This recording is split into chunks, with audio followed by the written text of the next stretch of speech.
So how is everyone doing today? Today I'm going to show you how to laser engrave a logo and get everything prepped on the computer, and then you can just put in the laser and let it go. It's all clip art, so it's how to laser engrave clip art basically as a logo or design one, just a quick one. And I came up with one that I'm going to put on the front of my beehive. So I'm just going to run you guys through that, and you can hear in the background I have one of the lasers running for one of the jobs we got going on. So let's go through this and I'll take you through and show you how it's done. Alright, so we're going to take this honeycomb, we're going to go up to, we're going to click it so it's, you got the, so it's like highlighted and the squares are around it on the outside right here. So once you have that, you go up to trace bitmap, go down to center line trace, or excuse me, outline, center line, outline trace, go to clip art, and you'll notice in the lower right hand corner, depending on how big of a computer you have, this one's pretty old, but the loading bar will load, and then when it's done, you'll have it all done. And then it just saves you some time, so you don't have to draw. And you can't do it for everything, but this one's a pretty easy one where you just put it in there. It'll do a fast trace, quick, that's why it's quick trace. And then you can just grab it and take it out, and I'll show you what we do next after that. It's pretty simple. Not all of them work like this, and sometimes you have to draw it, and that's fine. I can show you some tricks how to do that too, and it's fast. It's not as fast. Okay, so once you're back to the screen here,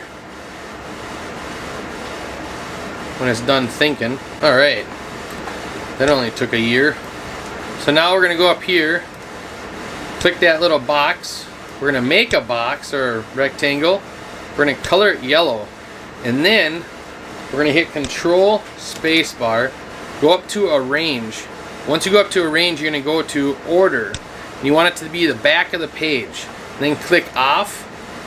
Now come over and click the picture that you had, and we're going to delete that. We don't need it. I don't need to slow down my computer anymore. Okay, so now that I have the clip art clicked or highlighted, what you're going to want to do is kind of size it to what you think you need. So I'm going to go 12 inches because I don't think it should be any more than that. Actually, I'm going to do 10 inches. So now we're going to drag it up in there. And you're going to notice that this was a really clean, I'm actually really surprised. It was a really clean trace, so there's no white in it. So that one's good to go. You don't have to do anything with it. So when it comes out like that, you can literally just throw it onto whatever you want, send it, hit print, and it goes to the laser, and it'll laser engrave all the black, and it won't laser engrave anything else. Let's see how the bee turns out.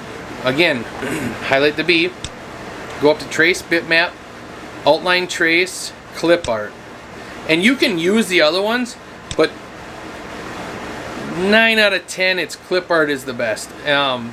There's some times that I've used low quality trace, and I've done that with a clip art just to add different pieces into the logo that it couldn't pull. So you do 2 different runs, you copy and paste it, do 2 different times, and it works. But so now this one's loading and also doing the same thing. It's really slow. Okay, so once you have it done, it's done loading down here. You're gonna see, do you see this gray like in the wings, and then there's some on the body here? So to get rid of that, to get a really good like crisp black and drawing where you don't have to go and edit a ton, you go up to colors up here, click on colors. And again, we're going to wait because my computer's so slow. Now right here, color mode, you're going to want to go over, get the drop down, and go down to black and white. Once you click black and white, it's going to reconfigure the whole drawing, and it's going to go back and retrace everything, and no grayscale whatsoever. It's only going to be black. It's only going to be black and white. So, alright, so now it's done, and we're going to go down here and hit. Sorry, I'm trying to peek around you guys because you're right in front of that little corner over there. Okay, so now that it's done, you go back. It's going to bring you back to the main screen. and I think my computer is extra slow is because I'm trying to show you guys what's going on the computer screen, so I have a lot of stuff running right now. Alright, now that it's done, we're going to click here, and you notice how it's the image that you traced, it'll say trace bitmap again. So we're just going to delete that so it's not in there. Alright, so now we're going to grab the B, bring it up into the yellow. You notice all this white? Now if I would just throw this into the laser on glass, it'll leave little marks, and you'll notice where the white is. It'll leave just a little bit of mark. You'll actually see where all the white is. It'll take layers off of it. So the best thing to do is go up here to the top, hit unlock or ungroup. Now we're going to go in, every little white piece, you're going to click it and then just hit delete. You're going to run through and do that. Now you're probably going to ask, well Matt, why don't you just grab the black and move it out of the way, right? Now you can see all these little black pieces that it left behind.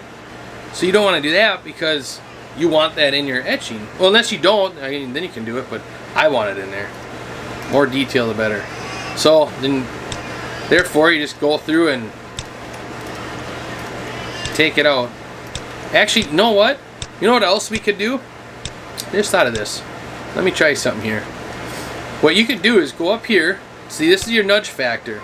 Now we're going to go up to the nudge factor and let's put in 12 inches. You hit enter. Now let's go and click on the B's back.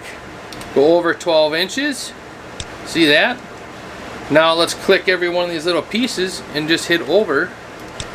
Because it's going to be over 12 inches just as like the B is. Look at that. That is a lot faster than deleting all the white. Let me tell you.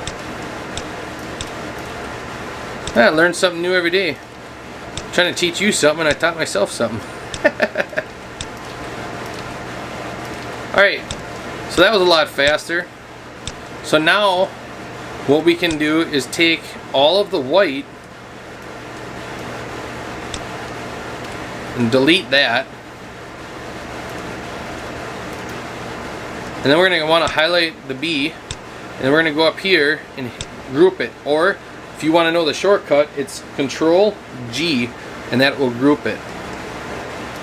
And then we're going to size our B. So I want this honeycomb piece is 10. That's going to be the biggest. So let's see what 3 inches looks like. A little bigger. 4 inches. Okay, so that's about the size I want. So what I would do there now is place this on. I'm going to put one there and place one there and there. So then I would take this, highlight it, and group it. So now let's say I'm putting it on a piece. I don't know the exact dimensions yet, it's not here. Let's just say it is 12 inches wide by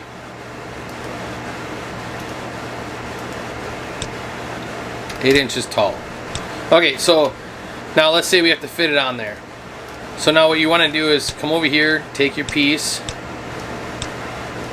We're going to take it. We know it's 8 inches tall. So you want to press that lock button so it holds it together. By doing that, it won't change the size. It'll keep it together all the same size. It won't make it oblong or distorted at all. So now I want it to be the inside. Let's give it an inch each way. So it's 8 inches. We'll make it 6 inches tall.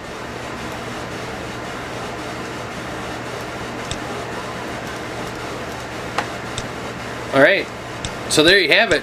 That would be it. So then what I would do is bring it over here,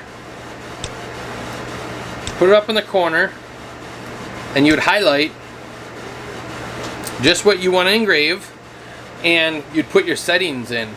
So like for something like this, I'm actually going to etch into wood, and what I'm going to do is I'm going to paint the wood first, and then I'm going to come down here, I'm going to etch into it. I'm going to do 2 etches.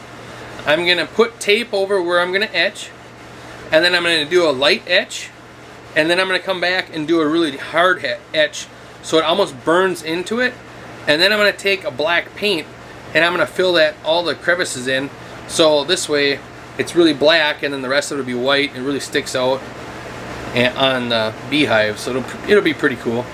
So what you want to do is you highlight like that, being at center, it's where you want. I mean, you don't have to put it, you put it wherever you want, but so now it's all done. You want to hit Control P, and you're going to have your settings pop up. So like for me, I would hit selection. I have the new laser running, so we'll send it to the old one in case I ended up hitting print. So being I'm going to do a light etch first, you're going to want to go up to preferences, and your table size is right here, and this is saying, I have it set up for the other one, so we'll say 32 inches by 20. Okay, so then now your speed, I'm going to put that at 100, and then I would put my power at 50, and then autofocus, I would do autofocus, and then I would send it the job that way. And by doing it like that first, you're kind of just doing a light etch where you're just going to go through the paper and you're going to go through the paint layer, and just barely. And then when I come back for the next round, I can make sure the tape's down tight, so I'm not going to get any burn marks on the paint. And then I can come back and hit it really hard. And depending on how hard you like your second round, I would probably go opposite. I'd go 50 for speed and 100 for power, and leave the DPI at 600. And you don't even have to, you don't have to put paint in the crevices that you're etching out. You could just burn it hot enough or go slower, and you could actually just burn it, and that would seal it, because burning wood seals it, so it'd be, so you wouldn't have to throw paint in there. So that'd be another option you can do too. So anyways, I hope this helped you out. If you have any questions about laser engraving or anything, I know some of my followers are homesteaders and some are laser engraving. So if you guys have any questions about anything with laser engraving, just let me know, and I'll just make a video about it, or I can send an email to you, or whatever it takes. So don't be afraid to ask. I'm willing to help anyone. So it's pretty fun once you get into it. I actually once I gotta go and get some wood one of these days, and I want to get some wood and make a T-Rex and make a video on that. I think that'd be a lot of fun. So alright, well, if you like what you saw, please hit the thumbs up. Subscribe if you haven't subscribed. It does not mean that you will get letters in the mail or anything. It just says that whenever I get a video comes out, it'll pop up whenever you come into YouTube. And then if you hit the notification bell, it will tell you whenever we have a video out on your phone. So hit the thumbs up and leave a comment down below. Glad you got to see me again. Bye.